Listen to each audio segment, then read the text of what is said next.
Assalamualaikum warahmatullahi wabarakatuh. Anak-anakku sekalian, bagaimana kabarnya hari ini? Semoga kalian sehat selalu ya nak.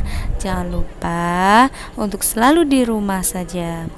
Nah, kali ini kita belajar dengan materi yang sama, yakni adzan dan iqomah.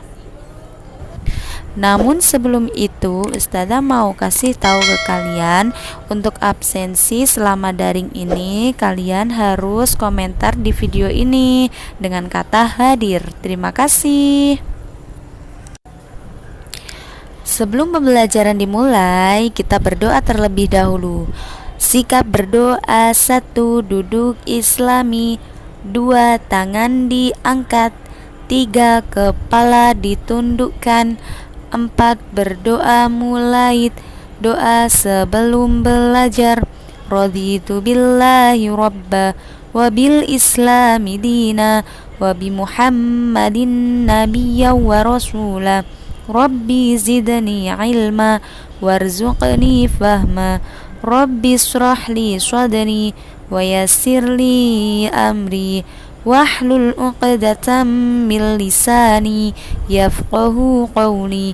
Ya Allah, lapangkanlah dadaku, mudahkanlah urusanku, lepaskanlah kekakuan lidahku supaya mereka mengerti perkataanku. Amin. Nah, sekarang kita mulai pembelajarannya pada kali ini. Ustazah mau mengingatkan kepada kalian tentang pengertian azan. Azan secara bahasa berarti pemberitahuan atau seruan.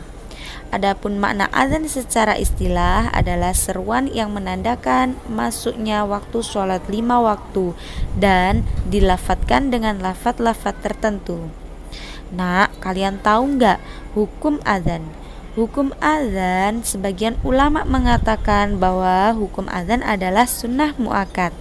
Namun, pendapat yang lebih kuat adalah fardu kifayah. Akan tetapi perlu diingat ya nak, hukum ini hanya berlaku bagi laki-laki. Wanita tidak diwajibkan ataupun disunahkan untuk melakukan azan. Nah, sekarang Ustazah mau kasih tahu kalian juga tentang syarat azan. Nah, syarat azan ada 7. Yang pertama, telah masuk waktu sholat. Nah, syarat sah azan adalah telah masuknya waktu sholat, sehingga azan yang dilakukan sebelum waktu sholat masuk maka tidak sah. Akan tetapi terdapat pengecualian pada azan subuh. Azan subuh diperbolehkan untuk dilaksanakan 2 kali, yaitu sebelum waktu subuh tiba dan ketika waktu subuh tiba atau terbitnya fajar shadiq. Kemudian syarat azan yang kedua yakni berniat azan. Hendaknya seseorang yang akan azan berniat di dalam hatinya, tidak dengan lafadz tertentu, bahwa ia akan melakukan azan secara ikhlas untuk Allah semata. Dan syarat azan yang ketiga yaitu dikumandangkan dengan bahasa Arab. Menurut sebagian ulama, tidak sah azan jika menggunakan bahasa selain bahasa Arab. Yang keempat yaitu tidak adalah dalam pengucapan lafadz azan yang merubah makna. Maksudnya apa? Maksudnya adalah hendaknya azan terbebas dari kesalahan-kesalahan pengucapan yang hal tersebut bisa merubah makna azan. Lafadz-lafadz azan harus diucapkan dengan jelas dan benar. Yang kelima yaitu lafadz-lafadznya diucapkan sesuai urutan. Yang keenam, lafadznya diucapkan bersambung. Dan yang terakhir yaitu yang ketujuh adalah azan diperdengarkan kepada orang yang tidak berada di tempat muadzin. Oke, sekarang Ustazah mau kasih tahu ke kalian tentang sifat yang dimiliki oleh seorang muadzin. Yang pertama, ia harus muslim. Disyaratkan bahwa seorang muadzin haruslah seorang muslim, tidak sah adzan dari seorang yang kafir. Yang kedua, ikhlas, hanya mengharap wajah Allah. Yang ketiga, adil dan amanah, yaitu hendaklah muadzin adil dan amanah dalam waktu sholat. Yang keempat, memiliki suara yang bagus. Rasulullah Shallallahu Alaihi Wasallam bersabda kepada sahabat Abdullah bin Zaid, "Pergilah dan ajarkanlah apa yang kamu lihat dalam mimpi kepada Bilal, sebab ia memiliki suara yang lebih bagus daripada suaramu." Dan yang kelima adalah mengetahui kapan waktu sholat masuk. Nah, sekarang kita mempelajari tentang arti lafadz adzan. Perhatikan gambar tersebut. Di situ bacaan adzan Allahu Akbar dibaca 2 kali. Dan artinya adalah Allah Maha Besar. Kemudian asyhadu alla ilaha illallah. Itu juga dibaca 2 kali ya, Nak. Nah, artinya adalah saya bersaksi bahwa sesungguhnya tidak ada Tuhan selain Allah. Kemudian yang ketiga yakni asyhadu anna Muhammadar Rasulullah. Dibaca 2 kali juga ya, Nak. Artinya saya bersaksi bahwa sesungguhnya Nabi Muhammad utusan Allah. Yang keempat, hayya 'alas shalah. Dibaca 2 kali. Artinya marilah kita mendirikan sholat. Yang selanjutnya hayya 'alal falah.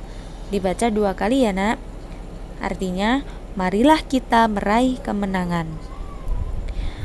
Dan ini khusus untuk sholat subuh. As-sholatu khairum minan naum. Dibaca 2 kali pada saat sholat subuh. Nah, di sini artinya adalah sholat lebih baik daripada tidur. Jadi saat adzan subuh ditambahkan dengan kalimat tersebut ya, Nak. Kemudian selanjutnya yaitu Allahu Akbar. Sama seperti yang tadi, yaitu artinya Allah Maha Besar. La ilaha illallah, artinya tidak ada Tuhan selain Allah. Nah, setelah kalian mengetahui arti dari lafadz adzan, sekarang Ustazah mau menjelaskan kepada kalian tentang arti lafadz iqamah. Nah, sama halnya dengan arti lafadz adzan yang tadi, namun perbedaannya adalah bacaan dari lafadz iqamah dibaca 1 kali. Dan setelah hayya 'alal falah ada tambahan yaitu qad qamatis shalah, yang artinya telah didirikan sholat, setelah didirikan sholat. Nah, setelah kalian mendengarkan lafadz iqamah dikumandangkan, maka kalian harus bergegas untuk mengambil barisan bersamaan dengan makmum yang lainnya. Oke, setelah kalian mempelajari tentang adzan dan iqamah, Ustazah harapkan kalian bisa mempraktekkan baik yang laki-laki atau yang muslim adzan di masjid atau di musola, dan yang muslimah bisa mendengarkan dan menjawab lafadz adzan dengan benar. Terima kasih anak-anakku sekalian, selamat belajar. Assalamualaikum warahmatullahi wabarakatuh.